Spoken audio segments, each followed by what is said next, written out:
नमस्कार, मनी गुरु की इस खास पेशकश में आप सभी का स्वागत है। मैं हूं स्वाति रायना।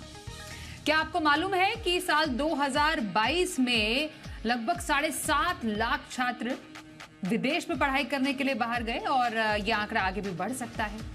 अगर आप भी अपने बच्चे को बाहर पढ़ाई के लिए भेजना चाहते हैं, हायर एजुकेशन के लिए, या आपका खुद मन है बाहर हायर एजुकेशन का, तो आपको कैसे तैयारी करनी चाहिए, ये आज हम समझने की कोशिश करेंगे। एजुकेशन लोन कैसे ले सकते हैं, कैसे सही एजुकेशन लोन आप ले सकते हैं, ये आपको बताएंगे। निवेश की प्लानिंग शुरुआत से ही कैसे करें जिससे कि बाहर पढ़ाई अगर करनी हो तो पैसों की कमी ना हो, इस पर भी चर्चा हमारी होगी आज। और खास जो एक्सपर्ट हमारे साथ है उनका सबसे पहले परिचय करा देते हैं। हमारे साथ है लोन टैप के सीईओ सत्यम कुमार और हम फौजी इनिशिएटिव के सीईओ संजीव गोविला। सत्यम और संजीव जी, आप दोनों का बहुत स्वागत है आज के इस खास कार्यक्रम में।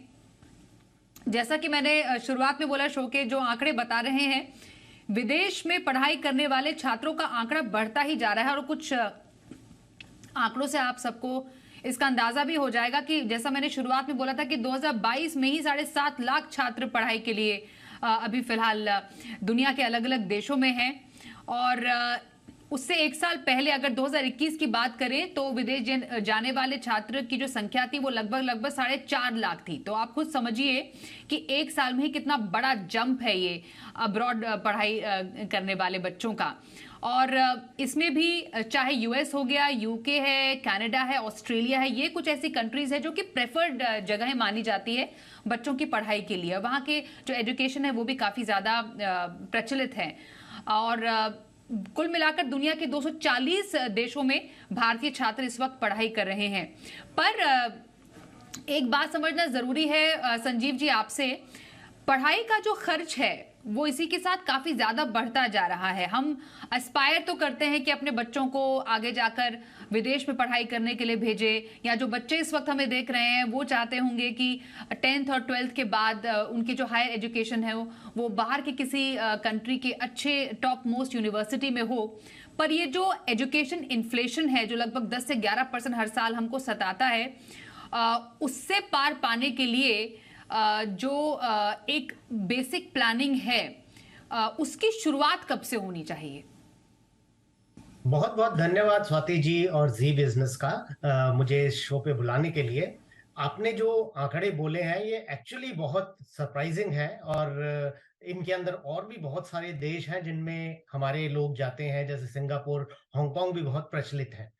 जब हम और इसमें एक चीज और बताना चाहूंगा, बाय चांस आज ही कोई मेरे से पूछ रहा था कि मैं किस तरह से अपनी बेटी को भेजूं, और उनकी बेटी बहुत होनहार है। वो वॉर्टन कॉलेज जो है बहुत फेमस है, वर्ल्ड फेमस, उसके अंदर उसमें उसका एडमिशन हो गया है 2 साल के कोर्स के लिए, और वहां पे उसका खर्चा आ रहा है अबाउट 230,000 यूएसडी, जो 1.9 करोड़ के बराबर होता है।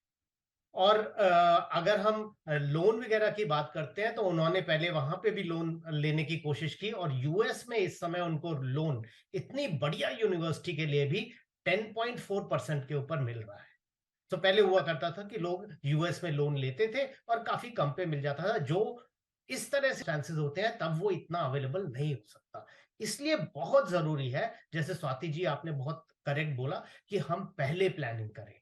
और अगर हमको इस इन्फ्लेशन जो 10% मिनिमम है, उस 10% इन्फ्लेशन को अगर हमने बीट करना है तो हमें इस तरह से प्लानिंग करनी है कि हम जो कुछ भी डालें वो कम से कम 10% 11% पे इंक्रीज हो, टैक्स लगा के 12% पे इंक्रीज हो, तब ही हम इसके पार जा सकते हैं। अगर हम अपने बच्चों को अच्छी एजुकेशन दिलाना चाहते हैं, चाहे वो इंडिया में हो, इंडिया के अंदर भी कॉस्ट कम नहीं है, और अगर बाहर हो तो बाहर बहुत तेजी से बढ़ती है।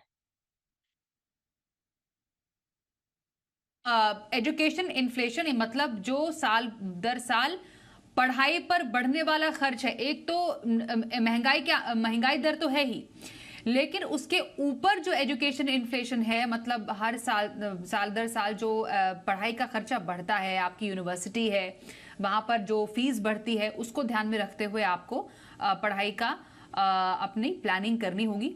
जैसा संजीव जी ने भी बताया कि लाख से करोड़ तो कहीं नहीं गए, पर औसतन देखा गया है सालाना खर्च जो एक अंडर ग्रेजुएट कोर्स का ही मान लेते हैं, कनाडा हो गया, यूएस, यूके, ऑस्ट्रेलिया है जो काफ़ी प्रेफर्ड जगह है, वहाँ पर 11 से लेकर 40 या 50 लाख तक का खर्चा सालाना आपको पढ़ाई के लिए देना पड़ेगा। पर इन्वेस्टमेंट प्लानिंग बहुत इंपॉर्टेंट है, पर इसके लिए कई बार हमें लोन लेने की ज़रूरत पड़ती है और एजुकेशन के लिए लोन काफ़ी आसानी से उपलब्ध है। सत्यम, एजुकेशन लोन लेने वालों का भी आंकड़ा काफ़ी ज़्यादा बढ़ा है, क्योंकि जो एक डेटा है और जो आंकड़े बताते हैं वो ये है कि पिछले 10 सालों में जो बच्चों ने एजुकेशन लोन लिया है उसमें लगभग 225% की बढ़ोतरी हुई है।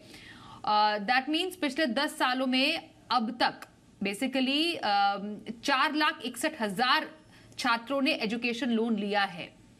इसको हम अगर कोरिलेट करें बाहर जाने वाले बच्चों की संख्या से, ये काफी सिग्निफिकेंट नंबर है जिन बच्चों ने एजुकेशन लोन लिया है। आपसे समझना चाहेंगे आजकल के टाइम में एजुकेशन लोन मिलना कितना आसान है और बेसिकली इसमें कवर क्या क्या होता है। जैसे कोई बच्चा इस वक्त हमें देख रहा है, वो एजुकेशन लोन लेना चाहता है, उनके पेरेंट्स देख रहे हैं, तो एक एजुकेशन लोन में क्या क्या कवर होता है जिससे उनको फायदा होगा? नमस्कार स्वाति जी, धन्यवाद शो में आमंत्रित करने के लिए। आपके द्वारा मैं बताना चाहूंगा कि एजुकेशन लोन के अंदर भी हमको इसको दो तरह से देखना चाहिए। एक जिसको हम एजुकेशन लोन कहते हैं और दूसरा जो एजुकेशन के लिए लिया गया लोन है, ठीक है ना। तो अगर हम एजुकेशन लोन की बात करें, ये एकदम आइडियल सिचुएशन है और भारत सरकार ने और रिजर्व बैंक ऑफ इंडिया ने, दोनों ने इसके लिए काफी कुछ सहूलियतें दी हैं और वो एक अद्भुत प्रोग्राम है अगर हम अवेल कर पाते हैं।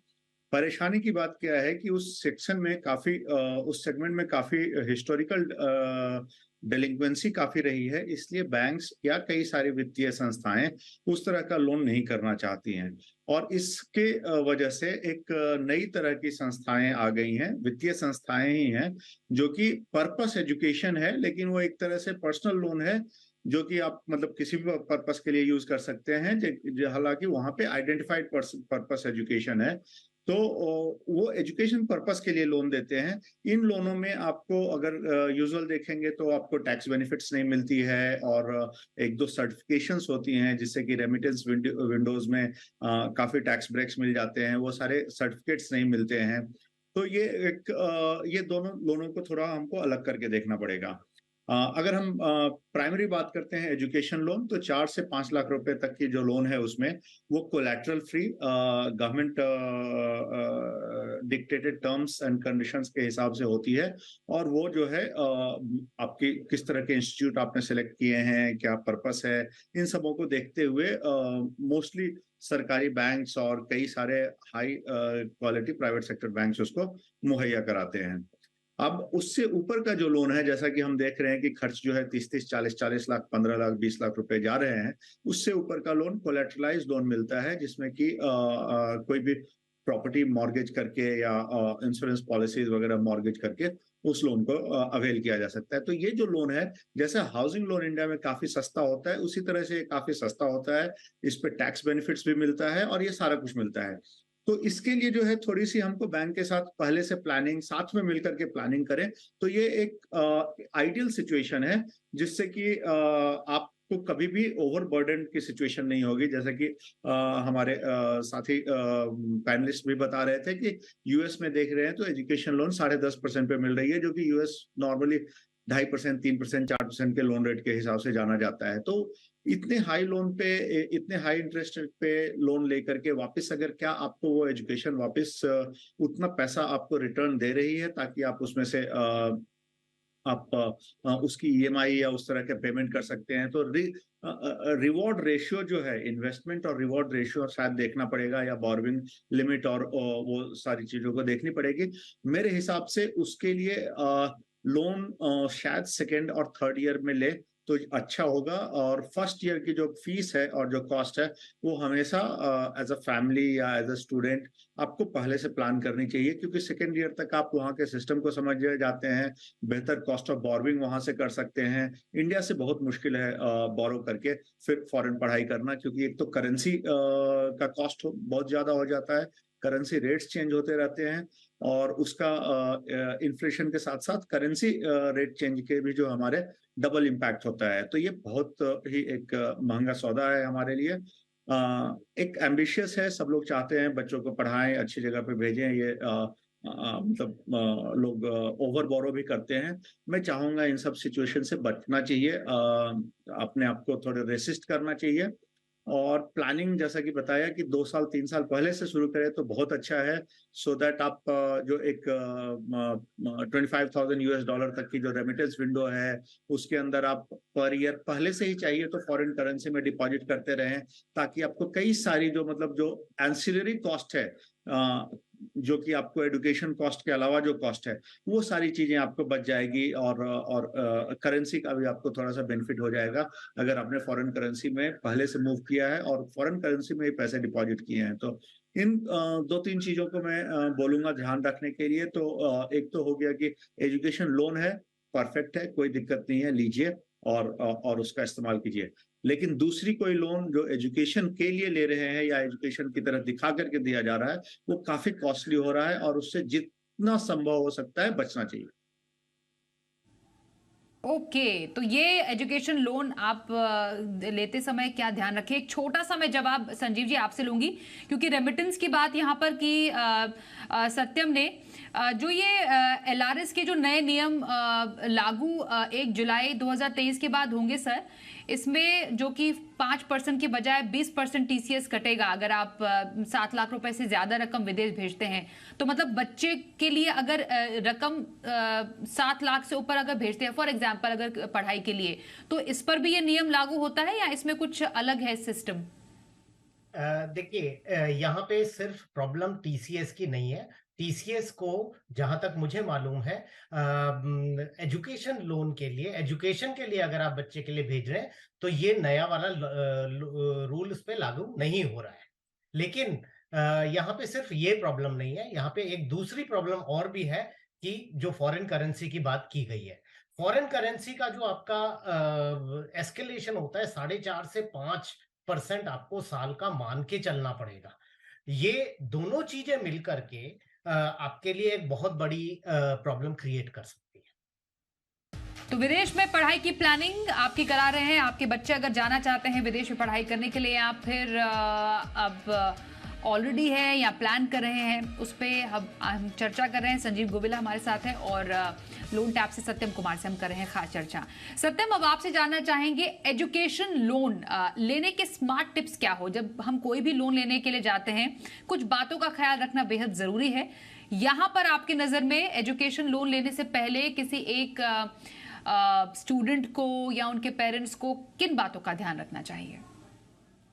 सबसे जो बेसिक है डोमेस्टिक मार्केट में, उसमें तो जो ओवरऑल असेट या नेटवर्थ जो है, जो फैमिली की या जो पेरेंट्स की है, वो बहुत मायने करती है इसमें, क्योंकि स्टूडेंट्स जो हैं आउटसाइड इंडिया कंट्री में रहते हैं और लेंडिंग इंस्टीट्यूशन का काफी डिपेंडेंस होता है डोमेस्टिक कोलैटरल्स या डोमेस्टिक रेवेन्यू सोर्सेज पे। तो वो बहुत ही जरूरी होता है। बट इन सब चीजों से सबसे जो ज्यादा ऊपर है वो कैटेगरी ऑफ इंस्टीट्यूट, किस कैटेगरी के इंस्टीट्यूट में जा रहे हैं और उसकी रेटिंग क्या है, ग्लोबल रेटिंग क्या है, और उसके जॉब के प्रीवियस ट्रैक रिकॉर्ड्स कैसे रहे हैं, क्योंकि मोस्टली प्रोफेशनल एजुकेशन के लिए ज्यादा अभी भी लोन्स मिल रहे हैं रादर देन की आर्ट्स वगैरह के लिए अभी वो थोड़ा सा और भी वो चैलेंजिंग है। तो ये दोनों चीजें बहुत ही जरूरी है। और इसके लिए जो है वो क्लासिक जो सिचुएशन है, हमारी रीपेमेंट हिस्ट्री कैसी रही है पास्ट में, और जैसा मैंने बोला कि ओवरऑल फैमिली का असेट वैल्यू कितना है, ये सब चीजें बैंक्स देखती हैं। बैंक्स के साथ थोड़ा पहले से एंगेज करना शुरू कीजिए, क्योंकि ब्रांच मैनेजर्स वगैरह भी जो है वो थोड़ा कंफर्ट के हिसाब से काम करते हैं। सो उनके अगर हम वो फैमिलियर हैं हमसे, हमारे लोकेलिटी और हमारे लोकेलिटी की ब्रांचेस है, तो वो थोड़ा आसान हो जाता है, क्योंकि ये थोड़ा सा लॉन्ग प्रोसेस है, उनको भी सेंट्रल ऑफिस से अप्रूवल लेने होते हैं। तो ये थोड़ा सा बहुत ही यूजुअल होम लोन जैसा नहीं है, इसलिए इसको थोड़ा सा पहले से तैयारी करके हमको एंगेज करना पड़ेगा। जैसा मैंने वापस बोला, मैं रिपीट करना चाहूंगा, असेट्स क्या है, प्रॉपर्टीज और अदर लिक्विड एसेट्स, उसका लेखा जोखा वो देखना चाहेंगे। इनकम टैक्स रिटर्न्स जो पेरेंट्स के पहले के फाइलिंग्स हैं वो देखना चाहेंगे। रेगुलर इनकम कैश फ्लो क्या है, सैलरीड है या बिजनेस में है तो बैंक में क्या इनकम है नहीं है वो देखना चाहेंगे। In the eventuality of they begin with they have to come की इनसे अगर पेमेंट लेनी है, इन चीजों को देखिए। और पिछली बातों को वापस दोहराते हुए मैं ये बोलना चाहूंगा कि जो हमने बात की टैक्सेशन की, तो टैक्सेशन सिर्फ एजुकेशन पार्ट पे नहीं है, उसके अलावा जो स्टेइंग और बाकी के जो खर्चे हैं उस पे टैक्सेशन की कोई रियायत नहीं है। तो पैसा पहले से धीरे धीरे रेमिट करते जाएंगे तो वो सबके लिए अच्छा होगा, आपके लिए भी अच्छा होगा। और उसको वहां पे कैटेगरी एसेट्स में आप इन्वेस्ट करते रह सकते हैं, जैसे स्वाति जी ने म्यूचुअल फंड के बारे में बताया। You also have a blue chip category stock options जो कि रिलेटिवली सेफ रहता है, जहाँ पे आप कर सकते हैं। बट थोड़ी प्लानिंग 2 से 3 साल एडवांस में करनी पड़ेगी दोनों ही सिचुएशन में। अब जरा पैसे की प्लानिंग के टिप्स भी जान लेते हैं। हमने एजुकेशन लोन के स्मार्ट टिप्स लिए। संजीव जी, आप बताइए कि जो बच्चे बाहर ऑलरेडी पढ़ रहे हैं या फिर जो जाने की तैयारी है, एजुकेशन लोन से तो चलिए हमने एक फंडिंग का ख्याल रख लिया, पर जो वहां पर एक्चुअल जो खर्चे हैं जो आपके बेसिकली लोन से कवर नहीं होंगे, आपका रहन सहन है, आपका खाना पीना है, आपके डेली जो एक्सपेंसेस हैं, उनको प्लान करने के लिए एक बच्चे को अपने जो तरीके हैं या तौर तरीके, बदलाव, पैसों को हैंडल करने का, उसमें क्या चेंजेस करने की जरूरत है, कैसे स्मार्ट बने? सबसे पहले एक बहुत इंपॉर्टेंट चीज जो अभी तक नहीं आई है वो है मेडिकल इंश्योरेंस।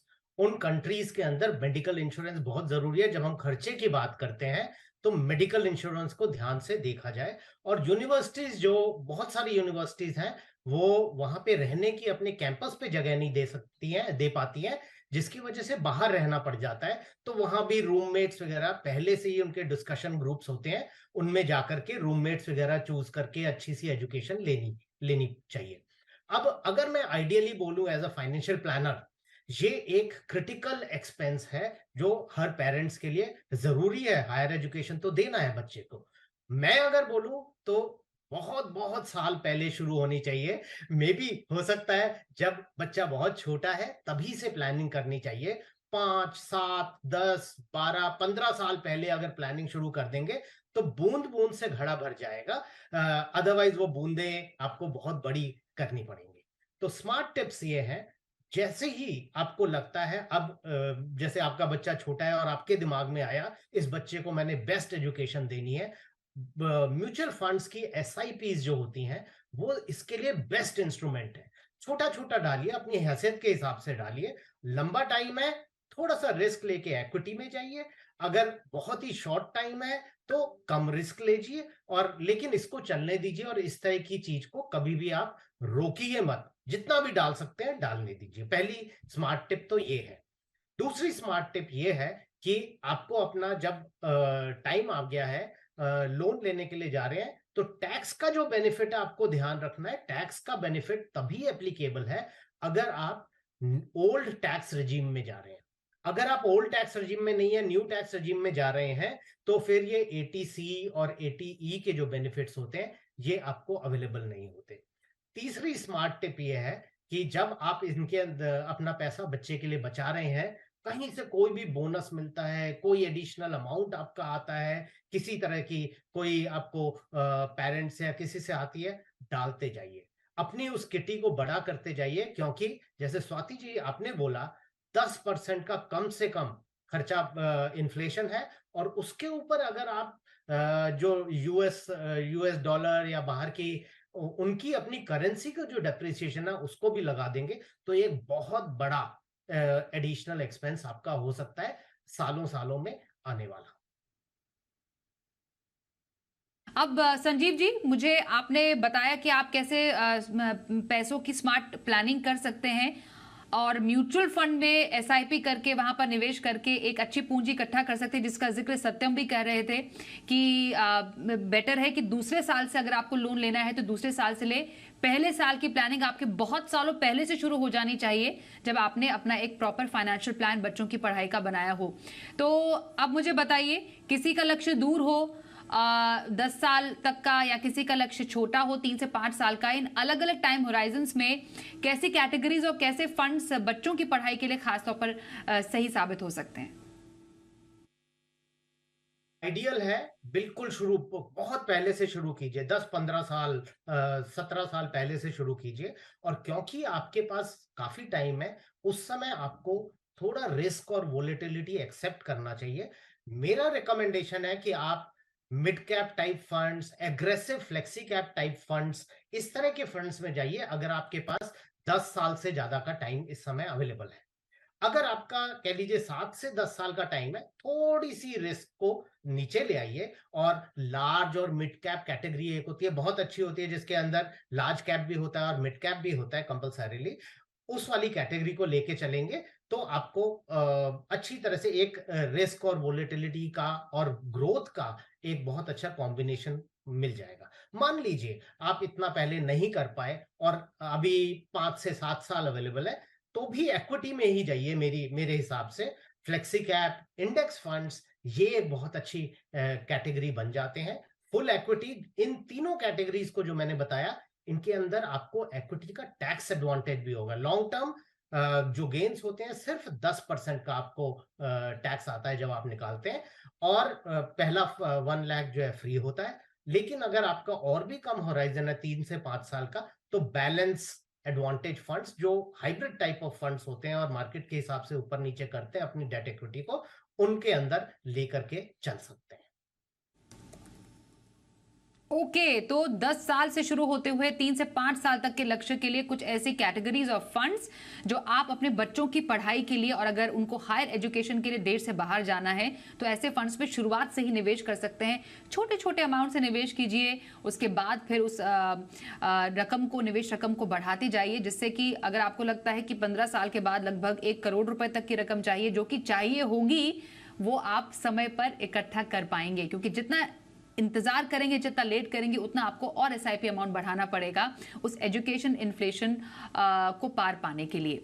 तो ये कुछ ऐसे टिप्स हैं एजुकेशन लोन के जरिए भी, निवेश की स्मार्ट प्लानिंग के जरिए भी, जिससे कि आप अपने बच्चों को विदेश में पढ़ाई करने के लिए भेज सकते हैं। और इस पर चर्चा करने के लिए सत्यम आपका और संजीव जी आपका भी बहुत धन्यवाद करेंगे हम मनी गुरु में आज हमारे साथ शामिल होने के लिए।